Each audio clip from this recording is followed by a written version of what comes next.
నేటిదిన వాక్య ధ్యానం కొరకు 138వ కీర్తన 7వ చరణంలో రాయబడిన 2వ వాక్య భాగాన్ని చదువుకుందాం.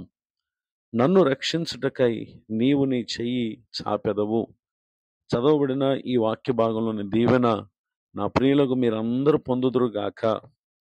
నాడు దేవుని యందు విశ్వాసం ఉంచిన భక్తుడైన దావీదు తన జీవిత దినాల్లో ఎన్నో అపాయాలను, శత్రువుల కోపమును అతడు ఎదుర్కొనినటువంటి విషయాలను మనము మొదటి సమూయేలు గ్రంథం, 2వ సమూయేలు గ్రంథాల్లో మనం గమనించగలం.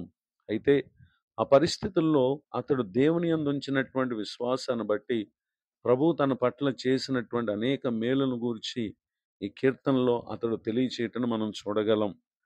మొదటి సమూయేలు గ్రంథం 23వ అధ్యాయము 14వ వచనంలోని 2వ వాక్య భాగంలో, సౌలు అనుదినము అతని వెదికినను దేవుడు సౌలు చేతికి అతన్ని అప్పగించలేదు. సౌలు ఇశ్రాయేలు ప్రజలకు రాజు అయి ఉండి, దావీదు ఎంతో దేవుని యందు భయభక్తులు కలిగి ఉండి, సౌలుకి ఎదురయ్యేటటువంటి విపద అనారోగ్య సమస్యల్లో ఎంతో ప్రభు ఆత్మ కలిగిన వ్యక్తిగా అతనికి సహాయం చేస్తూ ఉంటే, ఏమాత్రం కూడా అతని పట్ల ప్రేమను కనుపరచక శత్రు స్వభావాన్ని సౌలు దావీదు గారి పట్ల కనుపరిచారు. ఆ సందర్భంలో దావీదు యొక్క సుబుద్ధిని, భయభక్తులను చూచిన దేవుడు శత్రువుగా ఉండి తన పట్ల కోపాన్ని కనపరుస్తున్న సౌలు చేతికి అతను అప్పగించలేదు అనేటటువంటి విషయాన్ని ఇక్కడ మనం చూడగలం. ఈ మాటలు వింటున్నటువంటి నా ప్రియ సహోదరి సహోదరులు, ప్రభు కొరకు, ప్రభు నిమిత్తం జీవిస్తున్నటువంటి కాలాల్లో ఎవరు ఏ విధముగా మన పట్ల సౌలు మనస్తత్వాన్ని కనుపరిచిన, ఒకటి మనం గ్రహించాల్సింది, గుర్తించాల్సింది, మనం విశ్వసించినటువంటి దేవుడు నిశ్చయముగా వారి చేతికి అప్పగించక దావీదుని కాపాడినట్లు ఆయన కాపాడేటటువంటి దేవుడు. మత్తయి సువార్త 14వ అధ్యాయము 25వ వచనం మొదలుకొని 33వ వచనం వరకు రాయబడినటువంటి వాక్య భాగాల్లో యేసు ప్రభువు రాత్రి వేళ ఆయన నీళ్ళ మీద నడిచి వచ్చుచూ ఉండగా పేతురు ఆ సందర్భాన్ని చూచి 28వ వచనంలో, ప్రభువా నీవే అయితే నీళ్ళ మీద నడిచి నీ యొద్దకు వచ్చుటకు నాకు సెలవిమ్మని ఆయనతో అన్నప్పుడు, ప్రభువా రమ్మను గాని పేతురు ధోనె దిగి యేసునొద్దకు వెళ్ళుటకు అతడును నీళ్ళ మీద నడిచాడు. గాలిని చూచి భయపడి అతడు మునిగిపోసాగాడు. ఆ సందర్భంలో ప్రభువా నన్ను రక్షించుమని అతడు కేకలు వేయగా వెంటనే యేసు ప్రభువారు చేయి చాపి అతను పట్టుకుని, అల్ప విశ్వాసి ఎందుకు సందేహపడితమని అతనితో చెప్పుటని ఇక్కడ మనం గమనించగలం.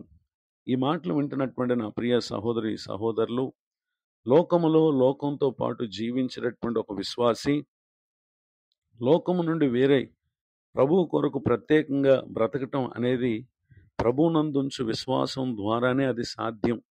ఎక్కడైనా మనలో అల్ప విశ్వాసం, సందేహం అనేవి ఏర్పడితే తిరిగి మరలా మనం లోకంలో పడిపోతాం, లోకంలో కలిసిపోతాం.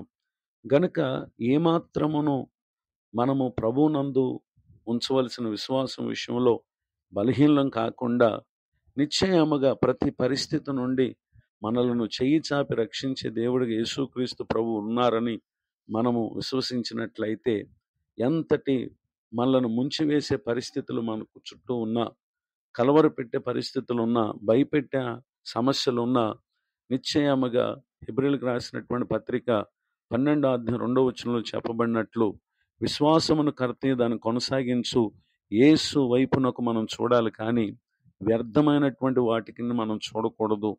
వ్యర్థమైనటువంటి సంభాషణల వైపునకు మనం చెవి పెట్టకూడదు. వ్యర్థమైనటువంటి వాటి మీదకి మనం దృష్టి పెట్టకూడదు. ఇలా రకరకాల పరిస్థితుల మీద మనం దృష్టి పెడితే అవిశ్వాసం వస్తుంది.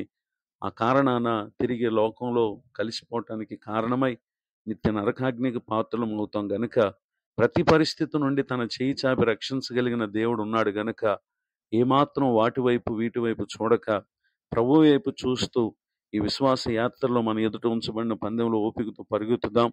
అన్నిటిని జయించు వారికి ప్రభు వాగ్దానం చేసిన ఆ దీవెనలు పొందటానికి నిశ్చయముగా చెయ్యి చాపి రక్షించగలిగిన దేవుడు ఉన్నాడు అనేటటువంటి ధైర్యంతో ఈ మాటల ద్వారా విశ్వాస జీవితం అందు కొనసాగడానికి ప్రభు ప్రతి ఒక్కరికి తోడే నడిపించునుగాక. ఆమేన్. ప్రార్థన. కృపగల మా తండ్రి, మీ కొందనాలు. నాడు దావీదు గారిని ఏ విధముగా మీరు రక్షిస్తూ వచ్చారో, పేతురు మునిగిపోతున్నప్పుడు నేను వేడుకోగా ఏ విధముగా మీరు చేయి చాపి రక్షించారో, ఈ దినమందు మా ప్రియులు ఏ ఏ పరిస్థితుల చేత మునిగిపోతున్న స్థితిలో ఉన్నారో, ఈ దినమే పేతురు వలె మిమ్మల్ని రక్షించమని వేడుకొని, తమ అవిశ్వాస స్థితిని, సందేహం పడినటువంటి స్థితిని ఒప్పుకొని మీ యొద్ద నుండి వచ్చేటటువంటి దీవెనలు పొందడానికి సహాయం చేయండి.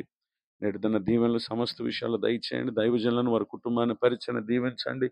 మరొక నూతన సంవత్సర దయాకిరీటాన్ని పొందిన ప్రియులపై మేలు కలుగు చేయండి. సమస్త విషయాలు మీ కృపాక్షేమలు ఇచ్చి కాపాడమని యేసుక్రీస్తునామములో ప్రార్థిస్తున్నాను తండ్రి. ఆమేన్. తండ్రి, కుమార, పరిశుద్ధాత్మ దేవుడు తోడు నడిపించునుగాక. ఆమేన్.